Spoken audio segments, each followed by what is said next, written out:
बनके तन बन माँ तपला करके, साधु बैरागी बनके तन बन माँ तपला करके, सत्य के मार्ग बताए मोर गुरु बाबा, अंध वाला रास्ता बताए।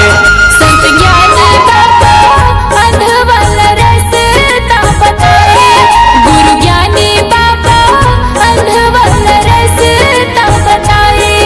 ये साधु बैरागी बनके तन बन माँ तपला करके, साधु बैरागी बनके तन बन माँ तपला करके, सत्य के मार्ग बताए मोर गुरु बाबा, अंध वाला रास्ता बताए। संत ज्ञानी बाबा अंध वाला रास्ता बताए, गुरु ज्ञानी बाबा अंध वाला रास्ता बताए।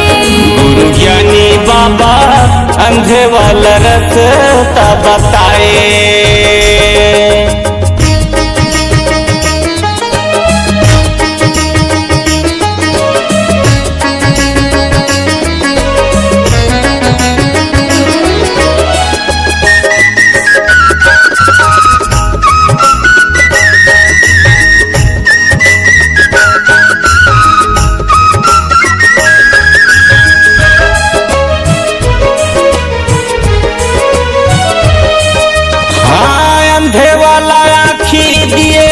कोढ़िन लाकायागा बांझन ला पुत्र दिए, निर्धन ला मायागा।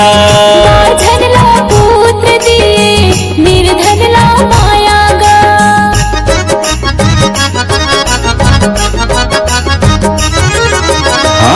अंध वाला आखी दिए कोढ़िन लाकायागा, बांझन ला पुत्र दिए, निर्धन ला मायागा।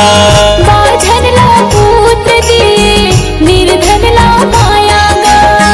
धूनी जलाए बैठे भारी तपस्या करके, धूनी जलाए बैठे भारी तपस्या करके, सत्य के मार्ग बताए मोर गुरु बाबा, अंध वाला रास्ता बताए।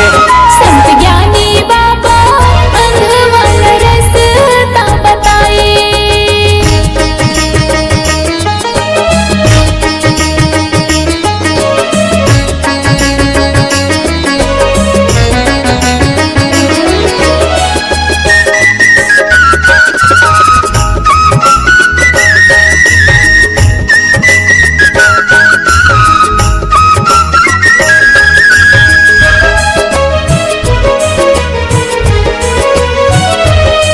ये मार्ग बताए बाबा सबोला सिखाएगा, सपना माँ के गुरु जीवन ला संवारेगा।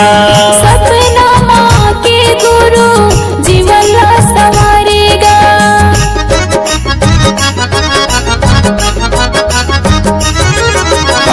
मार्ग बताए बाबा सबोला सिखाएगा, सपना माँ के गुरु जीवन ला संवारेगा।